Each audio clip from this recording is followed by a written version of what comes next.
Hi friends, అందరూ ఎలా ఉన్నారు? బాగున్నారా? నేనైతే చాలా బాగున్నాను. మా channel name is my little world my little happiness.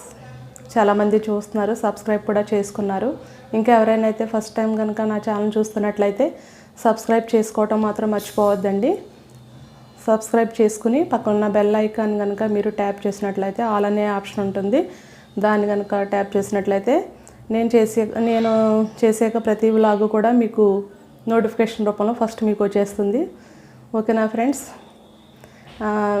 ఇలా ఫస్ట్ ఇంట్రడక్షన్ వీడియో రూపంలో రావడం ఇది నా ఛానల్లో ఇదే ఫస్ట్ టైం అన్నమాట. మీరందరూ కూడా నా ఛానల్ని సపోర్ట్ చేయండి, కామెంట్ చేయండి, లైక్ చేయండి. ఈరోజైతే రిబ్బన్ పకోడా ఎలా చేసుకోవాలో మీకు చూపిస్తాను. ఓకేనా ఫ్రెండ్స్? వెళ్దాం అయితే చూడడానికి. ఫ్రెండ్స్, ఇప్పుడు మనం రిబ్బన్ పకోడీ ఎలా చేసుకోవాలో చూద్దాం. ఇది చాలా ఈజీ మాట. నేను కూడా ఫస్ట్ టైం చేస్తున్నాను. సక్సెస్ అవుతానో లేదా అనుకున్నాను, కానీ చాలా బాగా వచ్చింది రిబ్బన్ పకోడీ. మనం కొలతల ప్రకారం చేయాలి. ఫస్ట్ ఒక మిక్సింగ్ బౌల్ తీసుకోవాలి. దానిలోకి 1 కప్పు రైస్ ఫ్లోర్ మాట, బియ్యం పిండి. తర్వాత 1 కప్పు ఏమో శనగపిండి. తర్వాత 1 కప్పు వేపుడు శనగపప్పు ఉంటుంది కదా, పుట్నాల పప్పు అంటాం కదా, దాన్ని పౌడర్ చేసుకోవాలి. అది 1 కప్పు కన్నా ఎక్కువ అయింది. 1 కప్పు మాత్రమే తీసుకున్నాను నేను. తర్వాత దీనికి తగినంత సాల్ట్ వేసుకోవాలి.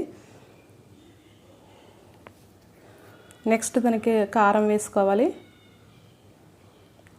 దీనిలో నేను ఏం వేయటం మర్చిపోయానంటే వామ్ వేయటం మర్చిపోయాను. తర్వాత నువ్వులు వేయటం కూడా మర్చిపోయాను. హడావుడిగా చేశాను అనమాట, అవి మర్చిపోయాను. తర్వాత దీంట్లో మన దగ్గర వెన్న ఉంటే వెన్న కాచి వేయచ్చు. నా దగ్గర వెన్న లేదు కాబట్టి నూనె కాసి వేసాను అనమాట. అయినా సరే చాలా గుల్లగా బాగా వచ్చింది. మీకు దగ్గర వెన్న ఉంటే కనుక వెన్నతో ట్రై చేయండి. ఇవంతా ఫస్ట్ కొంచెం మిక్స్ చేసి తర్వాత మనం వాటర్ కలుపుకోవాలన్నమాట. ఫస్ట్ ఇదంతా మొత్తం అంతటికి ఆయిల్ ఉంది కదా, ఆయిల్ బాగా మిక్స్ అయ్యేలాగా మనం వేడిగా ఉంటుంది కాబట్టి మనం చేతితో కలపకూడదు ఫస్ట్. తర్వాత మనం వాటర్ వేసుకుని చేతితో కలుపుకోవాలన్నమాట. వాటర్ వేసుకుంటూ మరీ మెత్తగా కలుపుకోకూడదు. చపాతీ పిండి కన్నా కొంచెం గట్టిగా కలుపుకోవాలి. మెత్తగా కలుపుకుంటే కనుక ఇవి రిబ్బన్ పకోడీ అనేది సాఫ్ట్గా వచ్చేసి పూరీల్లో వచ్చేస్తాయి అన్నమాట. చూసారా? అది గట్టిగా ఉండాలి. ఎంత గట్టిగా ఉంటే అంత మంచిదన్నమాట. ఓకేనా ఫ్రెండ్స్? నా దగ్గర మీషోలో కొన్న ఇది ఉంది కదా, జంతికలు వేసుకునేది మిషన్ టైప్ ఉంటుంది కదా, ఆ టైప్ది. దాంట్లో మనం ఈ రిబ్బన్ పకోడీ వేసుకునేది ఇలా 1 ఆకారంలో ఉంటుంది, ఆ షేప్లో ఉంటుంది. అది వేసి తీసుకుని దానికి ఫిక్స్ చేయాలి. ఫిక్స్ చేసాం కదా, దానికి ఇప్పుడు ఆయిల్ పెట్టాలన్నమాట. ఆయిల్ కానీ మనం నెయ్యి కానీ ఏదో ఒకటి గ్రీజింగ్ చేయాలి. అప్పుడు మనకు దాంట్లో పిండి వేస్తాం కదా, పిండి ముద్ద దాంట్లోకి ఈజీగా కిందికి వెళ్తుందన్నమాట. చూసారా? గట్టిగా ఉంది కదా, మరి మెత్తగా జంతికల పిండిలా కలపకూడదు మనం. ఇది రిబ్బన్ పకోడాకి కొంచెం గట్టిగానే ఉండాలన్నమాట. దాన్ని మిక్స్ చేస్తున్నాను ఫస్ట్.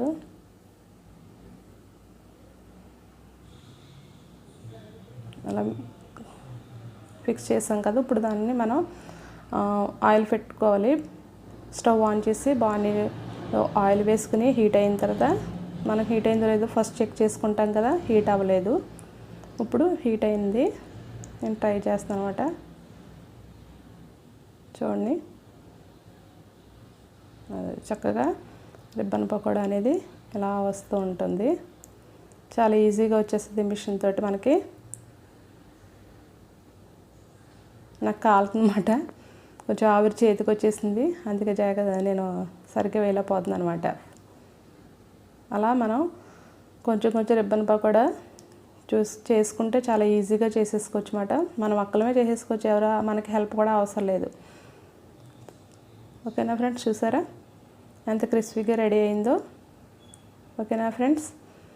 నేను అయితే 2 షేప్స్లో చేశాను. రిబ్బన్ పకోడా 2 షేప్స్లో చేశాను అనమాట. చూడండి, ఒకటేమో సాఫ్ట్గా వచ్చింది, ఒకటేమో ఇలా గీతల కింద వచ్చేది ఉన్నదన్నమాట. ఆ 2 ఆకారాల్లో చేశాను. ఫస్ట్ ఒక 1 ట్రిప్ వేసింది మీకు చూపిస్తున్నాను. చూసారా? అలా చాలా క్రిస్పీగా మరియు టేస్టీగా. నేను ఏం మర్చిపోయానంటే ఇందులో నువ్వులు వేయటం మర్చిపోయాను. మీరు మాత్రం మర్చిపోకండి. నువ్వులు 1, వాము 1 వేయటం మాత్రం మర్చిపోవద్దండి. నేనైతే మర్చిపోయాను. ఓకేనా ఫ్రెండ్స్? ఈ రెసిపీ కనుక నచ్చినట్లయితే లైక్ చేయండి, కామెంట్ చేయండి, షేర్ చేయండి. ఫస్ట్ టైం కనుక ఛానల్ చూస్తున్నట్లయితే సబ్స్క్రైబ్ చేయటం మాత్రం మర్చిపోవద్దు.